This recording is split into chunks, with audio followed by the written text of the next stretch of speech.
Прывітанне!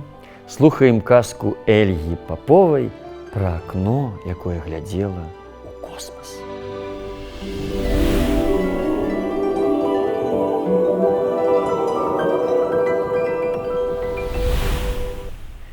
Жыло калісь незвычайнае акно, летуценнае і трохі капрызнае.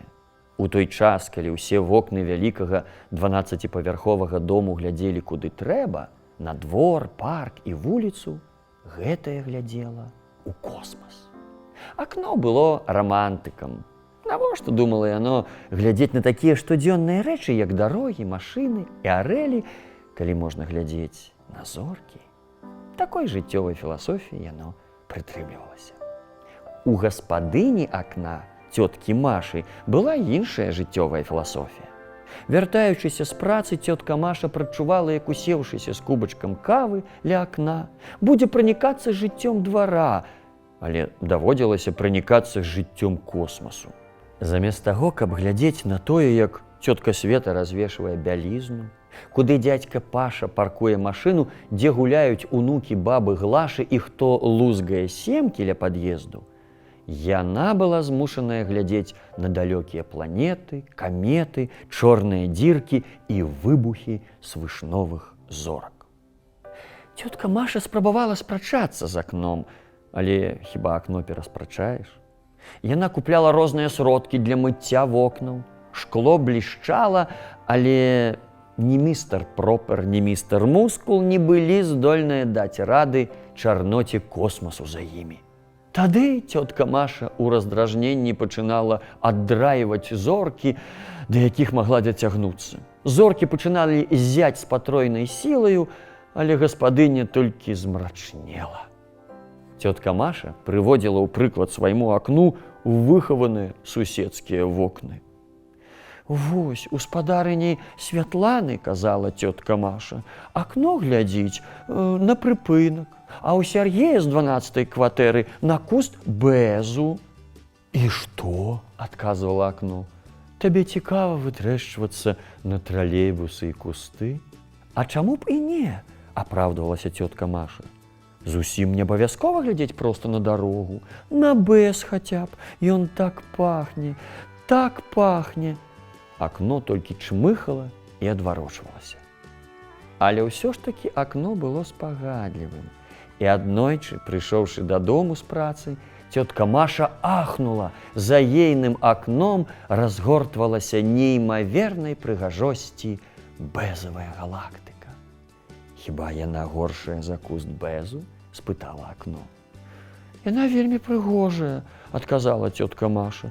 «Толькі шкада, што не пахне». «Ну, табе не дагодзіш!» — буркліва рыпнула акно. Цётка Маша зварыла кавы і, усеўшыся ля акна, пачала разглядаць галактыку. Велізарная і лёгкая, бы цукровая вата, бэзавае воблака з украпваннем залатых, срэбных і сініх зорачак. Галактыка павольна закручвалася спіраллю. Непадалёк ад яе пралятала ракета. Цётка Маша памахала рукой. Экіпаж міжзоркавага карабля, заўважыўшы ў космасе акно і цётку Машу, надумаў падляцець бліжэй. На невялікай адлегласці ад акна ракета спынілася, і з яе выбраўся касманаўт у тоўстым белым скафандры. Ракета не хацела стаяць на месцы і, як непрывязаны човен на вадзе, мерылася сплысці.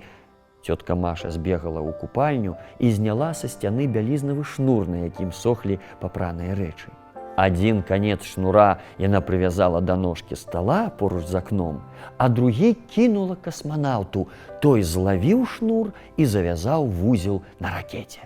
Цяпер яна надзейна трымалася і не магла зляцець далёка. Касманаўт падплыў да акна і ўзяўся рукамі за падваконне. Цётка Маша расчыніла раму шырэй і, працягнуўшы касманаўту руку, дапамагла яму залезці. Апынуўшыся ў пакоі, касманаўт зняў свой велізарны круглы шлем і глыбока ўдыхнуў. «Ах, свежае зямное паветра, якое хараство!» Потым, пахіснуўшыся, схапіўся за сцяну. Цётка Маша пасунула яму крэсла і прапанавала паабедаць. Касманаўт удзячна кіўнуў і ў момант з'еў поўную міску баршчу. Цётка Маша прапанавала яшчэ. «Я ўжо некалькі месяцаў у космасе і паспеў адвыкнуць ад чыстага паветра, баршчу і гравітацыі», – сказаў касманаўт, даеўшы другую міску. «Мяне завуць Міхал». «А я Маша», – сказала цётка Маша і наліла касманаўту Міхасю кубачак кавы. «А чым вы займаецеся ў космасе?» Спадар Міхал за салодаю сербануў каву з ажурнай філіжанкі і адказаў: «Я разам з іншымі астранаўтамі даследую космас. Хачу разабрацца, як ён уладкаваны. Вывучаю ўзаемадзеянне зорак і планетаў, разлічваю траекторыю руху каметаў і астэроідаў, назіраю за чорнымі дзірамі. Я навуковец і магу патлумачыць усё ў нашай сонечнай сістэме. Праўда, вось адчыненага акна сярод адкрытага космасу я пакуль яшчэ ні разу не сустракаў. Гэта неяк не па-навуковаму. Не павінна акно звычайнага гарадскога шматпавярховіку глядзець у космас». «Не павінна», – згадзілася цётка Маша і пагразіла акну кулаком. «Яно ў мяне ўвогуле дзіўнае». Акно чмыхнула ў адказ. Цётка Маша і спадар Міхал яшчэ трохі пагутарылі, і касманаўт стаў збірацца назад у сваю ракету. «Вазьміце з сабою боршч». Цётка Маша працягнула касманаўту Міхасю рондаль. «Пачастуйце экіпаж». «Не магу, на жаль», – развёў рукамі той. «Мы на караблі ямо толькі з цюбікаў. Калі я ва ўмовах бязважкасці адчыню рондаль, то боршч разляціцца па ўсёй ракеце і будзе там плаваць, пакуль мы не вернемся на землю. За гэты час ён, пэўна, ўжо сапсуецца. Але дзякуй вялікі за клопат». «Завітвайце ў госці яшчэ», – попрасіла цётка Маша. Яна працёрла шлем спадара Міхала сродкам для мыцця вокнаў. «Абавязкова зазірну да вас заўтра». Касманаўт Міхась надзеў шлем, устаў на падваконне і нырнуў з яго проста ў космас. Падплыўшы да ракеты, ён адвязаў бялізнавы шнур і памахаў цётцы Машай.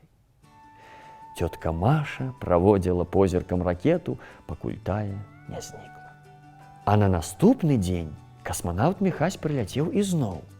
Як і ўчора, ён прывязаў да ракеты бялізнавы шнур, што матляўся за вакном, і залез праз падваконне. «Мае сябры, астранаўты, папрасілі купіць свежую газету.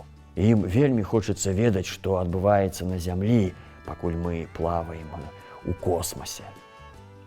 Цётка Маша расказала касманаўту Міхасю, як знайсці газетны шапік, і пакуль ён хадзіў па газету, насмажыла бліноў. А за кавай і блінамі яны зноў шмат гутарылі. Спадар Міхал расказваў цётцы Машы пра чорныя дзіркі і тэорыю адноснасці, а цётка Маша пра сваю працу ў раённай паліклініцы і тое, што ў цёткі Светы учора скралі прасціну, якая сушылася ў двары на турніку. Пасля развітання з касманаўтам Міхасём цётка Маша збегала ў краму і купіла 10 цюбікаў зубной пасты. Удома яна выдушыла ўсю пасту ў ракавіну, а ў спусцелыя цюбікі наліла боршч. Калі наступным вечарам касманаўт Міхась прынёс цюбікі з баршчом на карабель, ягоныя сябры-астранаўты былі самымі шчаслівымі. Яны даўно не елі звычайнай зямной ежы, і хоць боршч меў лёгкі прысмак зубной пасты, астранаўты ў адзін голас сцвярджалі, што гэта, безумоўна, самы смачны боршч у іхным жыцці. Яны дзякавалі цётцы Машы і прасілі наступным разам перадаць ім у цюбіках капусту і тушаныя баклажаны. Цётка Маша і касманаўт Міхась сустракаліся кожны вечар. Яны пілі каву з пірагамі, елі розныя ласункі, ёю прыгатаваныя. Яна нават купіла сабе вялікую кухарскую кнігу, каб кожны дзень гатаваць новенькае. І шмат-шмат размаўлялі, гледзячы ў акно. Акно ў іхнія гутаркі не заглыблялася. Яно глядзела ў космас і думала пра сваё. Аднойчы ўвечары Касманаўт Міхась сказаў цётцы Машы, што гэта апошняя іхняя сустрэча, бо заўтра ракета павінна ляцець на родную зямлю. У гэтую сустрэчу яны амаль не размаўлялі, але шмат трымаліся за рукі. Акно ўздыхала. Дзень пазней цётка Маша глядзела ў тэлевізары, як прызямляецца на далёкім касмадроме знаёмая ракета. Як з яе выходзіць знаёмы касманаўт Міхал і так знаёма махае рукою. Жыццё працягвалася. Цётка Маша, як заўсёды, вярталася з працы, сядала ля акна піць каву, глядзела ў космас і ўздыхала. Яна больш не спрачалася з акном. Бэз адцвітаў. Аднойчы, прыйшоўшы дамоў, цётка Маша заўважыла, што нешта не так. Яна яшчэ не зразумела, што дакладна, стала разглядаць кватэру, стол, крэсла, лядоўня, усё на сваіх месцах. З акна звісае забыты бялізнавы шнур, за акном свеціць сонца, гуляюць дзеці і ездзяць тралейбусы. Стоп! Цётка Маша, усвядоміўшы, што не так, кінулася да акна. «Дзе космас? Вярні мой космас!» – закрычала яна ў празрыстае шкло. Акно ў адказ толькі «Адстань! А ну, вярні мне мой космас!» Цётка Маша паспрабавала адчыніць акно, але тое ўпарта заціскала створкі. Тады гаспадыня пачала шараваць шкло сродкам для мыцця вокнаў. Яркі сонечны дзень не змываўся. Цётка Маша заплакала, а акно забурчала. «Ніяк табе не дагодзіш. То ты не хочаш космасу, то хочаш. Глядзі!» Цётка Маша глядзела. Да прыпынку пад'ехаў чарговы тралейбус. З яго на ходнік вываліла чарговая хваля пасажыраў. Сярод іх быў касманаўт Міхал. Цётка Маша адразу яго пазнала, хоць на ім быў не звыклы скафандр, а пінжак, і ў руках ён трымаў не круглы шлем, а кветкі. Цётка Маша і касманаўт Міхал сядзелі ля акна, пілі каву і трымаліся за рукі. За акном павольна і велічна закручвалася неймавернай прыгажосці спіраль галактыкі. Галактыка пахла бэзам.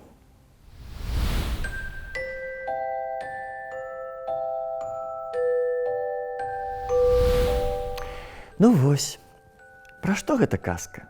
Можа, пра тое, што сапраўдны космас – гэта не халодная бездань з далёкімі зоркамі, а чалавек, якога ты сустракаеш. Калі ты кахаеш, нават галактыкі пачынаюць пахнуць бэзам, а цуды прыходзяць проста да твайго падваконня. Таму не варта змагацца з тым, што здаецца незвычайным ці нязручным. Часам тое, што спачатку раздражняе і парушае наш звыклы парадак, у выніку прыводзіць у наша жыццё найвялікшыя цуды і самых блізкіх нам людзей. Але зараз час спаць. Добранач, мае харошыя.